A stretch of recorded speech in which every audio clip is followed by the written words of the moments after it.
Hey, I'm Josh with Our Revolution Colorado Springs, and today we are here with Trish Zornio, who's running for federal Senate here in Colorado.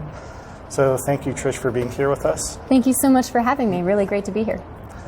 So just a quick, what would you say your main platform is, like your top three?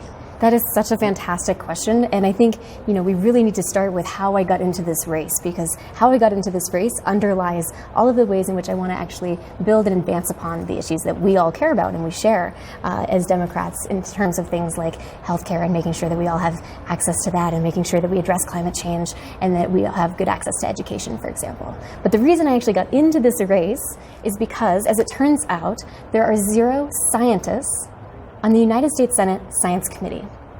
Now, as a scientist myself, this is something that I started noticing was really holding us back from making full and robust policy. And in fact, actually, this is true not only on the science committees, but also on the healthcare and the education committees and so on. And so my background is in science through healthcare and education.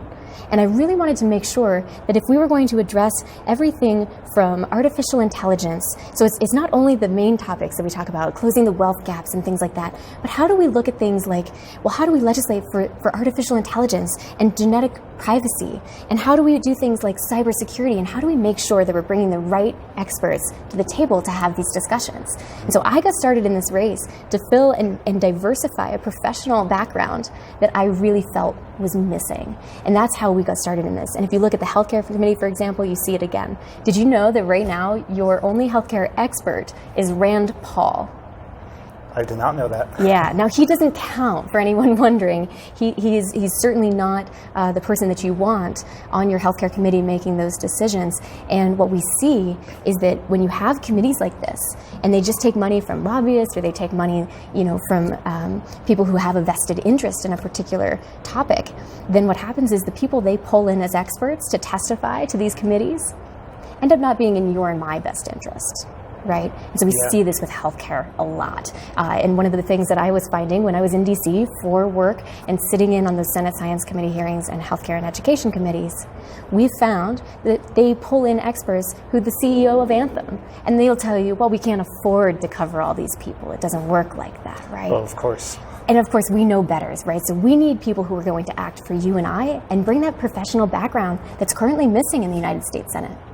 Mm-hmm. Oh yeah, that's so important. We have, I appreciate that your focus is on bringing science into our government, because we have so many legislators where they just don't have the experience or the background, and they're just there either because they were paid to be there or other nonsense reasons. Yeah.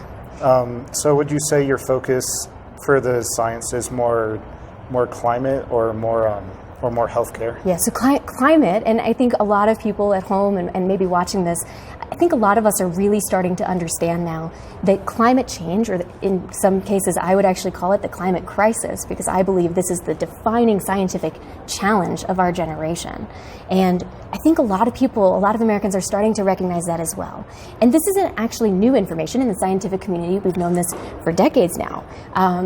But I think we're starting to see the momentum thanks to many different candidates that are bringing this up. And we're really starting to understand that this has to be a stepwise focus that day one is brought into play. So climate is absolutely one of ours. And if you go to our website, zornio2020.com, I encourage you all to come out. We have a 12-page plan on climate. It's a climate report and plan that's actually more comprehensive and even more aggressive than the Green New Deal. And it's evidence-backed. We worked with national and international environmental security experts to make sure that we are moving forward in the best way possible. Because this is my future, this is your future, it's all of your futures. This is something we have to take seriously. And we're really excited to put a scientist on that science committee to make sure that we have evidence-driven policy for climate.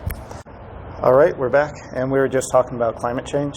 Yes. And it's so important that we deal with the climate crisis, as you said, which we needed to do something about it yesterday or a decade ago when the scientists started telling us that it was a big deal. Yeah. Now, with the climate crisis, we're already seeing a lot of devastation to our country. And there's already issues with the sea levels rising and displacing people in Florida and other places. So what would be your plan Or what should we do to help with those people in the meantime? Yeah. Well, so for starters, we take this issue incredibly seriously, right? Which is what we don't see happening in Washington right now. We don't see people who are taking this issue of climate seriously. And so by adding my voice to that U.S. Senate, one of the main things that we're going to do is, first of all, start by advocating for what we call the Office of Climate Mobilization. And this is actually leveraging a World War II structuring. It's one of the most rapid ways to mobilize our nation, and it was something that's already been utilized once before, and so we know what it looks like and how to do it. And we would love to create that Office of Climate Mobilization to kickstart a massive public and private partnership to be able to start the development of all the clean energy technologies, all the research funding and things that we need to do to completely transform our energy grid. And so that's the first thing that we do. And the second thing that we do is actually call for a series of top legislative priorities. The first one would be enacting a really strong series of carbon pricing, holding those top industries that are actively polluting and making this issue, holding them accountable and making sure that we're bringing in those funds to help pay for this transition to clean energies. And then the next thing that we do is we also do a complete restructuring, top to bottom, and make sure that we end every single fossil fuel subsidy in our government, and specifically targeting that Department of Energy. And so a lot of people don't know this, but if you look at the Department of Energy's emblem, you actually even have oil and gas picture on this emblem of the Department of Energy. And so we want to completely rework the mission to actually be about driving toward clean energy and taking the nearly $600 million that are sitting there for a fossil fuel operation and work there, and actually shift it over immediately to clean energy productions. And then we would work with the Office of Climate Mobilization and folks to drive this program home and make this as fast as possible. And I want to talk for just a second, if it's okay, about some of the science behind this and why this is so critical. Because right now, so the IPCC, which is the Intergovernmental Panel on Climate Change, has put out a number of reports that summate the science and really have put into clear vision how urgent it is that we are acting on this. And to put that in context, in the climate report that we've actually leveraged a lot of their work, and we've been able to show that here in America, we're going to have a really aggressive timeline. And because the reason for that is because the global reductions needed by roughly 2028, 2030 are about 55% of global greenhouse emissions within a decade. Now, that's a lot. That's huge. That's actually one of the largest undertakings we've probably ever tried to do. Because you're right, we didn't act on the science to begin with. And so what we figured out is that because we can't count on everyone reaching that 55% globally, and because of the resources that America has here and the innovation that we have and our outsized output of greenhouse gases compared to the rest of the world, we actually probably need to achieve about a 75 to an 80% reduction by 2028. That is huge. And so we are calling for a massive mobilization that's literally even more aggressive and comprehensive and evidence-driven than the Green New Deal. And that is a wonderful place to start, but we actually have to go a little bit above and beyond because the science is really clear that that's simply not enough. And I know that's not what we hear very often. We usually hear the opposite, that that's too much. But in fact, actually, we're probably going to have to push as hard as possible to make this happen and make sure that we both mitigate and adapt to the changes that we'll see in climate change. Oh yeah, and I totally agree. And you know, it's going to be tough so long as the sponsorship by the fossil fuel industry is there. Yep. And we see that even in our own race. So I've signed the No Fossil Fuel Money Pledge, and that's wonderful. But not every candidate in this race has. And in fact, those that are the one that is backed, the former governor that is backed by the DC Dems, specifically has not. And we used to work in that industry, and in fact, actually has actively supported and taken money in deregulation. And it's this is a problem. So we see this even on our own team, and we need to make sure that we are electing someone that is going to uphold the values that are important to you and I. Mm-hmm. So you said we want to get to 80% reduction by 2025 or 2028? No, so we're kind of looking at this for America. So I absolutely believe that America needs to play an outsized leadership role in addressing this problem. And so what we are looking at is about a 75 to 80% reduction by about 2028. And that would be the first step because scientifically, in fact, the last 20% is much harder to reach in terms of transitioning to clean energies than maybe that first 70-80%, although it's still a challenge both ways. Yeah. But there's a really simple way that, and we had, a chance to talk with so many experts about this, and there's a really simple, quick way that we can work to do this. And the first thing that you do is you clean up your electricity source, and then in cleaning that up, you electrify everything. And that's a way to help shift that immediate goal. Because again, when we talk about climate change, the main thing that we're looking to do is ultimately achieve not a net neutral, not a net zero, but because of the amount of carbon dioxide already in, and other greenhouse gases already in our atmosphere, we actually need to achieve a net negative by roughly about 2045 or 2050. And so again, when we take this into context, we need to then consider how we can actually go above and beyond some of the goals that we're actively talking about, because it simply won't be enough. And so we are actually expanding upon this discussion, and this is why it's so critical to bring in scientists, because this is what we do. Yeah. Yeah. I don't hear anyone talking about having a net negative. So it's in the scientific literature. I almost never see it out and about in public spaces. And this is the kind of conversation that we're having actively in the environmental security communities. But this is why we need this voice, right? Yeah. Because, it's not enough to just say net neutral, or it's not enough to say net zero. Right now, one of the things that makes climate change so difficult to address is that, and why we have to address it so rapidly. There's a scientific reason for this. Because when we emit carbon dioxide into the atmosphere, when that happens, the length of time that carbon dioxide actually stays in the atmosphere, and then the compounding effects of warming that happen as a subsequent result, mean that we can't afford to wait a year or 2 or 3, because the more that we end up putting in the atmosphere, the more impacts we'll see. So we need to dial up that time frame as much as possible, because there's already too much, and the effects, we've already committed ourselves to some level of change. And so in fact, the environmental security communities talk about 2 strategies. They talk about mitigation and trying to reduce those greenhouse gases that we're actively emitting. And then the second thing that they talk about is adaptation. And this is a little bit scary, because it means that we've committed ourselves to some level of change. And there's not really a way to reverse that. And so what we're going to have to do is talk about how to secure our food and water sources. We're going to have to talk about securing our infrastructure. We're going to have to talk about how we secure our energy grids moving forward.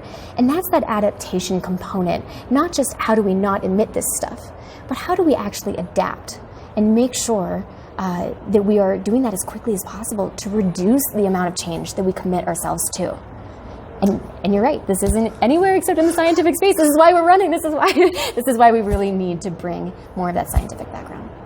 Well, we definitely appreciate having more people who are really active in climate change running. Yeah. And just being an active voice, because that's something we really need more of. Yeah. And, some of that's always bothered me. Even my Republican friends and the Republicans in office, they all have children, right? And don't they want them to grow up on a healthy planet? Yeah, I think one of the things that makes me a little bit of a unique candidate is that I actually grew up in a very conservative rural area.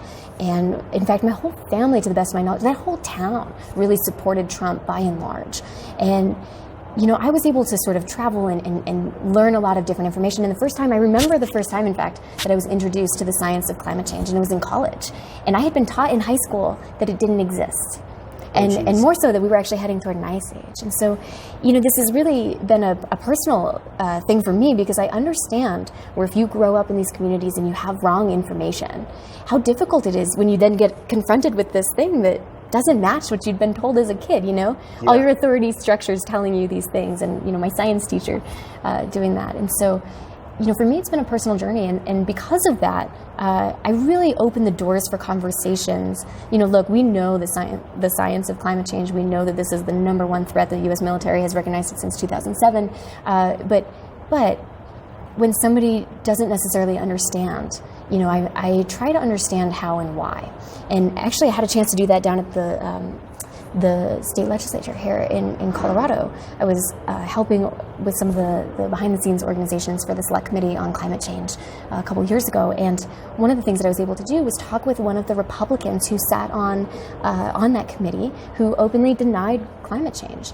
But he came from a part of Colorado that was extremely rural, and I felt like I wanted to talk with him and try to understand. And I kind of joked with him about it, and I said, when I went to meet him, I said, well, Rep Bullitt, I said, I'm a scientist, I'm helping to organize this. I clearly identify with and I acknowledge the science here, but I did want to say, I understand what it's like to come from where you are and feel that you're being targeted. So he said, because he had said on one of the committees, he said, look, this person from Aspen was telling me that because I drive a truck, I'm part of the problem. And his retort was, you have a 54 square foot home in Aspen that doesn't run on clean energy. And so, yeah, my truck, because I live in the middle of nowhere, is a problem. But this is so partisan, because who are you to talk to me when you have a 5,400 square foot home that's not eco-friendly either? And so he felt under attack. And so we had this conversation. I said, I think you're right. We can both do things on both sides, urban and rural, and both sides of the aisle, to actually improve and address this issue. And he just looked at me and he said, oh gosh, well, he was stunned, and he just said, you and I could probably find some middle ground. And so I try to stay open, because I just had, a similar experience of not knowing the science and not knowing where it came from, and it's a hard transition to make that happen. Oh yeah, and it's definitely really tough to grow up in one environment where you hear one thing, and then you learn something different, and then you change your mind. So that's tough. And that's a growth mindset, which is a phenomenal thing, right? So growth mindset, and in the scientific world, this is what we do. The scientific process is about learning and growing based on vast amounts of information and incorporating that information back into the scientific theory that we're developing. And so growth mindset is huge. And I think in the political spaces, one of the things we don't see is a growth mindset. We see fixed positions. And in fact, if you learn and change your mind, you're considered to be flip-flopping, right? And so I would really encourage people to know that it's okay if you don't know the science of it, but feel free to ask us questions, because this is something that I'm really passionate about, and I've had a chance to learn a lot about. That's really cool. Yeah. And I'm just going to push that. One of the things that we hope for, and that I personally hope for, is I want people to realize that not everything is just one mindset, and it is really tough to change one's mind. It is. Especially having grown up in a certain environment. And I also hope more people realize that we agree more than we realize. It's just there's so much money pumped into our system, and there's so much propaganda out there. And so it's how do we get beyond that? And we need to have conversations like this where we can talk it out. Absolutely. And I think, if you look, especially in the Republican Party, but it does happen on both sides, but more so in that Republican Party, right now we have a president and a U.S. Senator here in Colorado, Cory Gardner, who is actively supporting that president and the things that he's doing. They are actively running billions of dollars of disinformation campaigns, right? And targeting voters. In fact, there's a wonderful argument, an article out in The Atlantic that talks about how the disinformation campaigns that are happening through the Trump organizational structure, and how they are micro-targeting, leveraging science and technology to actually exploit these weaknesses in the system. And in fact, this is one of the things that when you talk about why do you need somebody with a science and a technological background, we're in the 21st century. When we think about war and all the issues that we confront, we started, we used to fight war on land, and then we went to sea, and then we went to air. War now is going to be information, right? It's going to be information and data, and it's going to be network controls and grid security.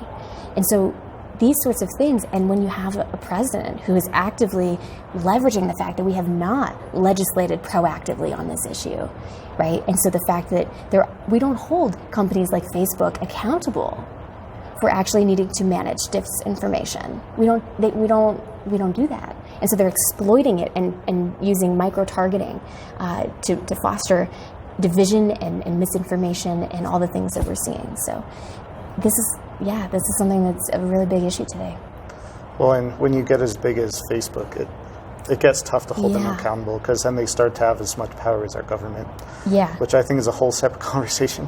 That's probably about either updating and or mostly just enforcing the current antitrust laws and working in a way where we don't allow these mega conglomerates to get to a point at which they're elbowing out any potential competition and keeping, heck, we have companies right now that are not only not paying taxes, they're getting rebates.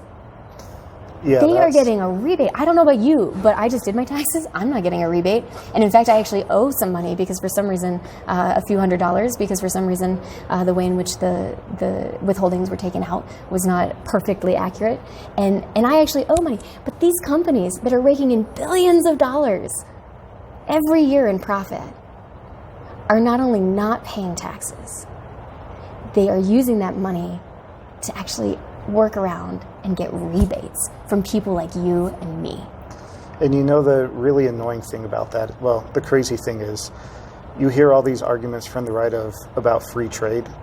And the thing is, if these companies are really that great, like, why do they need us to supplement them even more? Yeah. Like, why do we need to sponsor them and basically donate more money to them? Yeah. And I believe we should be focused on people, not corporations. I don't believe that corporations represent people. I don't believe they should have a voice like you and I get a voice, right? And I think this is part of what we have to see. And if you look at campaign finance reform in particular, this is something we're going to have to do because of that. So, yeah something that we greatly support, and we're living our own principles in our campaign to do that. So let's shift a little bit to talk a little more about Medicare. Yeah. So what's your stance on Medicare for all, or just healthcare in general? And a lot of people have different versions of or different definitions of Medicare for all. There are a lot of different definitions, and I think it can be a little confusing actually as to what these things mean. And incidentally, one of the reasons I got into this race, and I think I mentioned earlier, Rand Paul is currently the only person with healthcare experience on the healthcare committee in the U.S. Senate. And as someone who has worked through my science in part in hospitals and clinics with patients, working to either identify a disease, working with teams to improve a treatment or understand the molecular underpinnings, it's always that next advancement of medicine and technology. I have worked with patients for a long time, and I've watched, I worked a lot in pediatrics, and so I've watched young kids get denied treatments multiple times, right? I have a volunteer on my team right now that his 14-year-old son was diagnosed with cancer. And the first thing that they told him is that even with a full insurance plan, they were going to have to pay probably about $50,000 to $60,000 out of pocket. And you know what they ended up having to do? A GoFundMe. GoFundMe, in fact, has over a third of their accounts now for healthcare insurance. They are now one of the large healthcare insurance, a GoFundMe page. That is not the intent, right? And so I greatly, because of the experience that I've had in healthcare, in working with patients, I greatly support a universal healthcare system. We will absolutely move toward a single payer system. And more than that, it has to be a comprehensive system.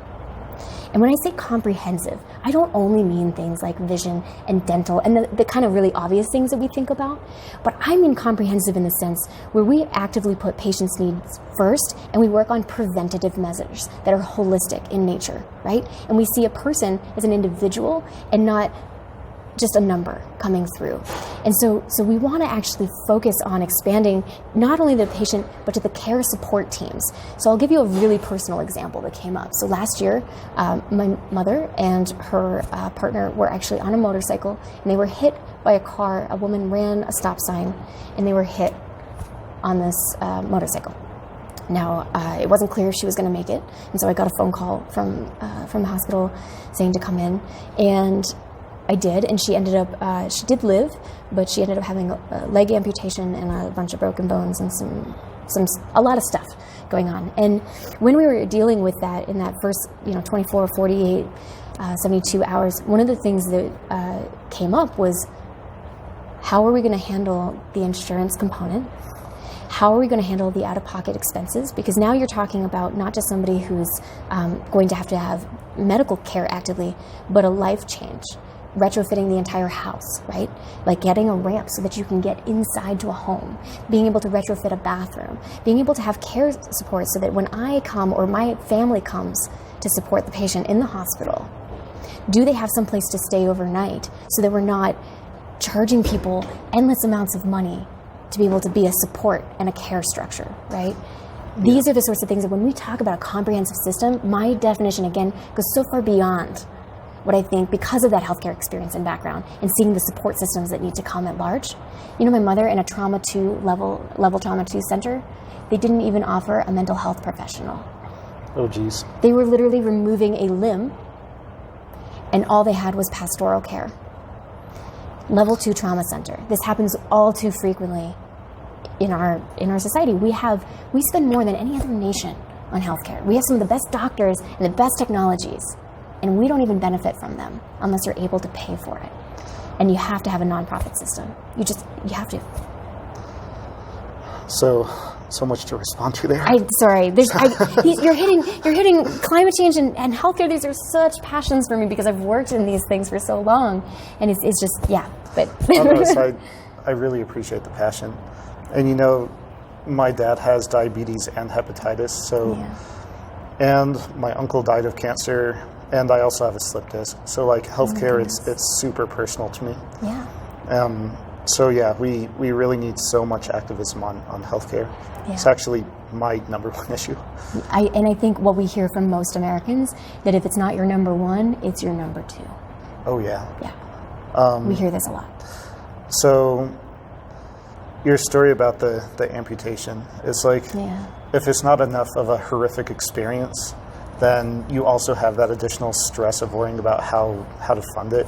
Yeah. And that's just totally insane. Yeah. Like, your life is already being turned over. Why do we have this insanely barbaric system of the funding? I had that experience actually in my 20s. I was a passenger in a car accident. And do you know Rabbit Ears Pass in Colorado? It's coming out of Steamboat. Anyway, on the way to Kremling. Yeah. But the woman who was driving, it was a whiteout, and she lost control of the vehicle, and there was a guardrail, but she just barely missed it, and we actually went over the edge. And I don't actually remember a lot of this because I got knocked out. I had a pretty significant head and neck injury at that point. I do remember some volunteer firefighters or somebody kind of semi-hauling me out of the car and various things, but I remember this. I remember getting strapped in an ambulance and thinking, because I had just come out of graduate school and I had just started a new job, and I remember thinking, I'm never going to be able to afford this. And I was literally strapped into the ambulance thinking to myself, I don't know what I'm going to do. That was the first thought that I had in a major head and neck trauma, is how am I going to pay for this? This is going to bankrupt me. And we see that. So many Americans are bankrupted because of healthcare. And I came on that precipice myself, and I fortunately was able to, through friends and family, kind of figure out a way to make that happen, because I'm not independently wealthy. But it's a personal issue for, I think, most of our viewers here today, too. Well, I'm really glad you got through that. Thank you. That stinks. I'm sorry you had to go through it. I missed most of my mid-late 20s, actually. I had a couple years of recovering. And in fact, the first job, it's really hard when you come back out of these. The first job that I was able to get was actually at the Center for People with Disabilities, because it turned out that they understood a lot of the things that I needed in terms of accommodations at the time. And I'm very thankful that I don't need those now. It's been, 8-9 years or something like that. But and I've been able to fully recover. But at the time, I was still struggling pretty immensely. And so, I'm really grateful to the support community that came out. I have a lot of amazing friends and people who had gotten to know me through my work that really helped. And, everything from just checking in on me during the day to helping take care of my cat while I was in the hospital to taking me to the grocery store. I couldn't drive for a while, and, those sorts of things. And actually, I gave a talk about this years ago, because it was the first time I ever ended up on social assistance programs. They saved me from having to file for bankruptcy. And it was a really humbling experience to have to go through those food stamps and through a public subsidized healthcare system. And that is the only thing that kept me from having to probably file for bankruptcy at that time. So I'm going to add one more comment about healthcare real quick. Of course. Because you mentioned the GoFundMe. Yeah. And this is another thing that I would argue with for people who are against some kind of national healthcare system, is, again, if our system is so great and so wonderful here, Why do we need additional subsidies from regular people to help fund our system? Like, the GoFundMe thing just seems totally insane to me. Yeah. Well, I've worked in healthcare for a while, and I think one of the biggest shifts that I've seen in the last 15 years or so has really come from the fact that from a top-down process, who we are bringing in the healthcare model is really shifting the priorities. And so a lot of the people who now come in to run these healthcare organizations, a major hospital, a major insurance company, whatever it might be, they are no longer doctors who worked up through the ranks and are focused on patient care outcomes. They are people who have a business background, who are driven to get a bottom line that's the best profit you can make. And I've seen an exponential increase in our drive to have better profits instead of better patient outcomes.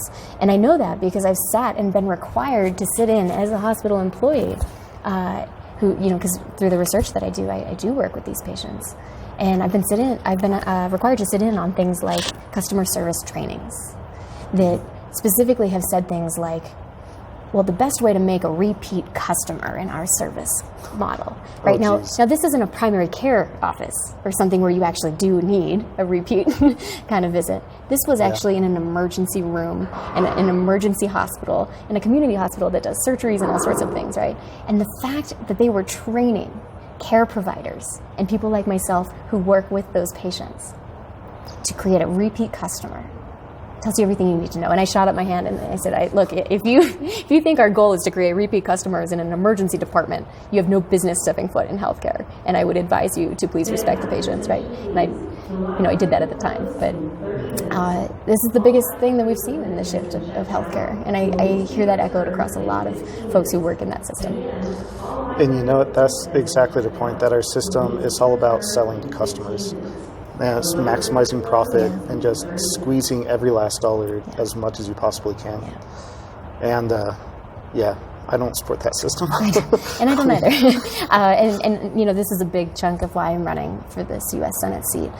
It's not only the science background, it's the background and experience that I have in healthcare and in education, right? Because I also teach at the university and I've taught for many years now. And these are the sorts of things that we just don't see that expertise in the United States Senate. And we have to fundamentally change who we elect and the type of professional diversity that we have.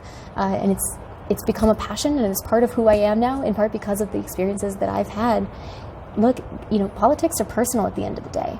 I think sometimes we forget this. We can get into high-level politics, right? And we'll, get into this idea of like, well, Trump did this and Trump did, and that's all true, and that's bad. We have a corrupt president right now. And we have a senator, Cory Gardner, who is actively supporting him. But politics are personal. It's literally the difference of, can you put food on the table? Did you get a raise at your job that is consistent with inflation, such that you can afford to rent or buy a home, right? Can you afford healthcare? These are really simple questions. Are you going to be discriminated against because of your gender, your skin color, because you're part of an LGBTQ community? Are you going to be discriminated against in policy? Politics are personal, and we have to return to that at the end of the day. And we definitely need people to get involved. Absolutely. We need you, all of you. In fact, please come to caucus on March 7th for us. We are going a caucus-only route, and we need your support. So please, please, please help us change the makeup of that U.S. Senate. All right. Well, thank you so much for your time. Where can people go to learn more about you? Yeah. Well, and thank you so much for having me. These are such passionate issues for me. You can visit Zornio2020.com. You can just also Google Trish Zornio or Trish and Scientists in Colorado. It comes right up. So feel free to check that out. And again, caucus for us on March 7th. We need you, and we need your support to make the ballot so that we can have true change. Yeah. Well, great. Thank you. So much.